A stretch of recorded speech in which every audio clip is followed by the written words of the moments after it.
This channel does not promote any violent, harmful, or illegal activities. All content provided by this channel is meant for an educational purpose only.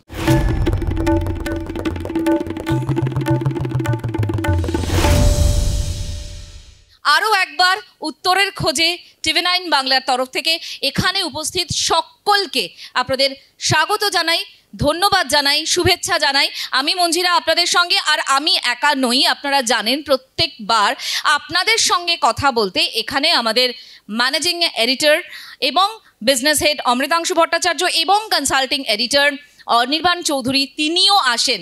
আমি একটাই অনুরোধ করব, আপনারা please ছোট ছোট প্রশ্ন করবেন, কারণ আমরা সকলের প্রশ্নের উত্তর দেওয়ার চেষ্টা করব। অমৃতাংশুদা আর অনির্বাণদা প্লিজ। আজকে আমরা যেটা চাইছি, আজকের এই অনুষ্ঠানটা একটা স্বয়ংসম্পূর্ণ অনুষ্ঠান যাতে হয়ে ওঠে, বিভিন্ন বিষয়ে আপনাদের অত্যন্ত সুচিন্তিত মতামত থাকে, আমি দেখেছি গত 3 বছরের অভিজ্ঞতায়। সেই জন্য এখন এই মুহূর্তে আমাদের সামনে কি কি ইস্যু রয়েছে, আমাদের সমস্যা কি আছে, এগুলো আমরা সব জানি। সেগুলো নিয়ে আপনাদের ভাবনা চিন্তাগুলো আপনারা আমাদের সাথে শেয়ার করবেন। আমরা ছোট ছোট, এর বাইরে যদি আপনাদের ডেফিনেটলি আমাদের কভারেজ বা কিছু নিয়ে কোনো প্রশ্ন থাকে অবশ্যই করবেন, আমরা তার জবাব দেবো। আর বাকি জায়গাটায় আমরা ছোট ছোট প্রশ্ন করবো, আপনারা একটু ছোট ছোট সংক্ষিপ্ত করে তার উত্তর দেবেন। তাহলে কি হবে, এই আলাপচারিতার মধ্যে দিয়ে একটা সুস্পষ্ট একটা রূপরেখা পাবো যে এক্স্যাক্টলি এই মুহূর্তে আমাদের এই প্রান্তটা, এই জায়গাটা কিরকম আছে, কিভাবে ভাবছে গোটা বিষয়গুলোকে কেন্দ্র করে। অনির্বাণদা? না, সংযোজনের কিছু নেই, তবে যেটা হচ্ছে যে আমরা দুজন তো রোজ রাত্রিবেলা টেলিভিশনের পর্দায় বকর বকর করি, তো আজকে আমাদের শোনার পালা। আমরা কি শুনবো? 2-3টে জিনিস। 1 নম্বর হচ্ছে আমাদের প্রতি আপনাদের ক্রিটিসিজম, যেটা আমাদের শোনা দরকার, আপনাদের গাইডেন্স, আপনাদের কি ভাবছেন আপনারা এই চ্যানেলগুলো নিয়ে, টেলিভিশনে কাভারেজ কীরম চান, আমরা কোথাও ভুল পথে যাচ্ছি কিনা একটু আমাদের জানাটা দরকার। এই জন্যই আমরা বারে বারে ছুটে ছুটে আসি, এটা এক। আর আমার মনে হয় আজকে এই বছরটা আমাদের পশ্চিমবঙ্গের জন্য বা উত্তরবঙ্গের এই অঞ্চলগুলোর জন্য খুবই ইম্পর্টেন্ট, কারণ একটা বাংলাদেশে একটা ইস্যু হচ্ছে, plus this is an election year আর কি, মানে অন্তত কত 1 বছরের একটু পরেই ইলেকশন। পশ্চিমবঙ্গের মানুষ সিদ্ধান্ত নেবেন কাকে মসনদে রাখবেন বা ছুঁড়ে ফেলবেন। তো এই বিষয়ে জাস্ট আপনাদের সাথে একটু ইন্টারাক্ট করতে এসেছি। আমাদের আছে কোনো বক্তৃতা বা বক্তব্য রাখার কোনো জায়গা নেই। আপনারা আপনাদের জায়গায় সুনির্দিষ্টভাবে কি টের পাচ্ছেন? এখানে বিমান ঘাঁটি হয়েছে ঠিকই, এবং একটা পরিসংখ্যানে দেখা গেছে প্রায় 150 জন।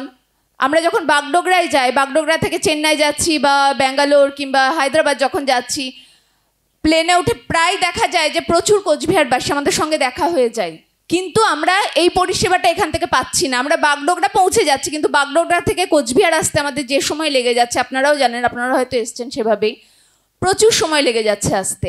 সবাই কিন্তু আমরা দেখছি একটা ট্রেন্ড হচ্ছে এখন আস্তে আস্তে সেন্ট্রাল থেকে চারপাশে ছড়িয়ে যাওয়া, ডিসেন্ট্রালাইজ করা এবং রুরাল জায়গাগুলোতে চলে যাওয়া।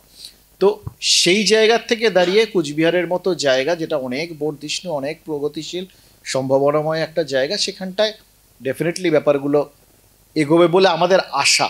কারণ আমরা সেই ট্রেডটা বা লোকের সঙ্গে কথা বললে কিন্তু সেই ইঙ্গিতটা পাই। প্রশ্নটা হচ্ছে, জনবিন্যাস পাল্টে যাচ্ছে সারা পশ্চিমবঙ্গের, বিশেষ করে উত্তরবঙ্গের। কীরকম? যেটা নাকি আমরা একটু সেকুলার তো বাঙালিরা, কুচবিহারে যে স্কুলে এবং কলেজে যে সমস্ত ছাত্রীরা যেত, তাদের মুখে কোনো বোরখা ছিল না, দেখে চেনা যেত না, সাংস্কৃতিক ধর্মীয়ভাবে তারা আলাদা। ডেমোগ্রাফি এমনভাবে পাল্টে যাচ্ছে। এই তো সেদিন কয়েক হাজার লোক মিছিল করে এসেছিল যে নস্য শেখদের জনজাতি হিসাবে ঘোষণা করতে হবে। তাহলে আমাদের এখানে যারা রাজবংশী, মেচ, যারা ট্রাইবাল রয়েছে, তারা জনজাতি না, তাদের কি হবে? একটা জায়গায় একটা জিনিস হচ্ছে, সেটা বিক্ষিপ্ত ঘটনা, কিন্তু যদি চারপাশে ব্যাপারটা একইভাবে ছড়িয়ে আছে, এটা দেখলে একটা সামগ্রিক প্রতিবাদ তৈরি হয়। উনি একটা খুব বড় ইম্পর্টেন্ট পয়েন্ট দিয়েছেন, আমি আপনাদের কাছেই যাব। এখানে একজন হাত তুলেছিলেন একটু আগে, বলবেন বলে। সীমান্ত অঞ্চলগুলি কিন্তু খুব বাজে জায়গায় পড়ে আছে। তো আমার একটা অভিজ্ঞতা আছে, চ্যাংড়াবান্ধা একটা সীমান্ত অঞ্চল। আমি একটু জাস্ট স্পেসিফিক, আপনি কিছু স্পেসিফিক এক্সাম্পল দেবেন? আপনি যেহেতু ওই এলাকায় থাকেন, আপনার বক্তব্যটা খুব মূল্যবান। চেনা পরিচিত যারা থাকেন, যে তারা কি অ্যালার্ম হওয়ার মতন কিছু দেখছেন? 100% আমাদের চোখে পড়েছে। অনুপ্রবেশ ব্যাপক হারে হয়েছে স্যার, ব্যাপক হারে হয়েছে। এবং অতি সম্প্রতি বাংলাদেশ অনুপ্রবেশকারীরা তারা এক জায়গায় এসে তারা ধর্ণা দিত, ওখান থেকে আমাদের দুই দেশের মধ্যে যারা এই কাজে যুক্ত তারা কিন্তু নিয়ে এসে এপার ওপার করতো, তাদেরকে ট্যাংরা বলা হতো। এবং বিভিন্ন জায়গায় কাঁটা তার বেড়া না থাকবার কারণে দীর্ঘদিন ধরে কিন্তু অনুপ্রবেশ বেড়ে চলেছে। আপনাকে অনেক ধন্যবাদ। আমি ওনার কাছ থেকে একটা কিউ নিয়ে একটা আপনাদের জিজ্ঞেস করি, আপনারা কি চান যে বিএসএফের সীমানাটা, তাদের কর্মপরিধিটা সত্যিই বাড়ানো হোক, নাকি সেটা বাড়ানো হলে সেটার ক্ষেত্রে আবার অন্যরকম কোনো সমস্যারও সৃষ্টি হতে পারে? একটু যদি অন্য কেউ বলেন আপনারা। কাঁটাতারের বেড়াটা যদি হয়ে যায়, আমার মনে হয় এটা অন্তত 50% অনুপ্রবেশটা কমে যাবে।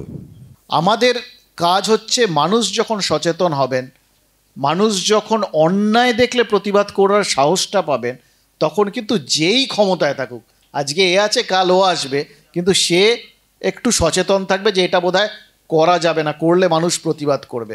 আমরা শুধু সেই রাস্তাটা খুলে দিতে চাই। এটা খুব সহজ সরল, সুতরাং আমরা আশা করব আপনারা সেই জায়গাগুলোতে একটু নিজেরা সচেতন হবেন এবং প্রতিবাদ করবেন।